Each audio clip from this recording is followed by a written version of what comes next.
There once was a beautiful plot of land, filled with trees and grass and pleasantry. There once was a young man, fresh off the beaten path. With a wave of his hand, he bought the beautiful land. He paid from his hand, and with a flick of his head, he brought down all the trees and the grass and the pleasantry. He worked the land, tilling and sowing and plowing, bringing forth the fruit the earth has to offer. He made a livelihood, settling down and raising a family on the land that he bought over the beauty he had ruined. There once was a young man named Oliver Kelly. He too loved the land, but he also loved the folk who toiled on the land to bring its fruit to bear.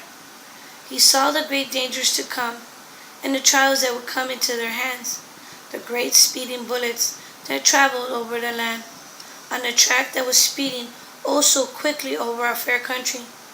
He saw no other way, that they were forcing his hand to act in the defense of all the men and women who toiled on the land to bring her fruits to bear. So in 1867, he became a husband, vowing to protect the men and women he loved. He was young and new and inexperienced, and people were quick to look the other way. But he persevered, stopping for none. He took those who opposed all the way to the court, fighting tooth and nail for the rights of those who toiled on the land to bring her fruits to bear. The world came to know him, and the politicians came to respect him, for he forced his way to the duty he had sworn to do. He got the laws passed, the ones that came to define his name, and the world came to know him as a Granger, a man who protects those who work the land. Soon the world was taken for a ride, and the horses chewed through the hay. The folk were down and kicked around as the economy took a dip. Everyone was in a panic in the year 1873. After that fateful year, everything changed. The same men and women who fed their families and the country as a whole were prosecuted. The small tracts that before had covered the east now reached to the west, as well as the south and everywhere else. The farmers abandoned their wagon long ago for the speeding bullets that carry the cattle from Houston to Chicago faster than anything ever before.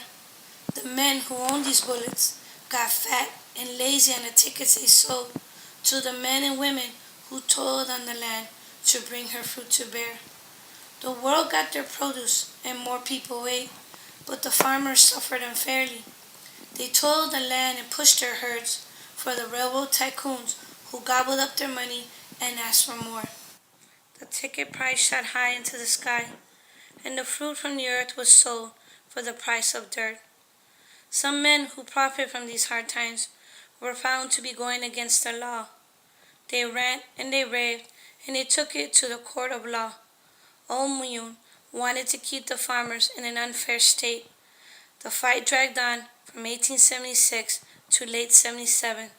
When the decision was handed down, the farmers won their rights, and the companies were put in check, saved by the Grangers from way back then.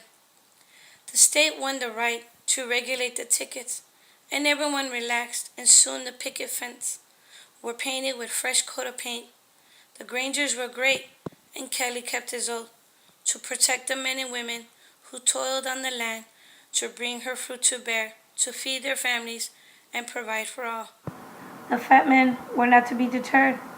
There was a wall between them and their next meal, and they vowed to take it down. They drove the innocent men and women to court, and they tried to wrong the rights the Grangers had worked so hard for before. In 1886, the world held its breath as Wabash hit the stands. Witnesses were called, and the lawyers hashed it out. It went back and forth till after the fight had passed. The decision was handed down. Our fair government had wrestled the power to regulate from the hands of the greedy state. They restored the balance, and the tickets were made fair, and the women and the men who toiled on the land to bring her fruit to bear were able to feed their families and provide for all. The world took a breath, and a young man who once toiled the land with his sons by his side now sat comfortably in front of the setting sun as his sons brought in the harvest. Old Kelly was long dead, yet everyone remembered him as a husband to all the men and women who worked the land to bring their food to all.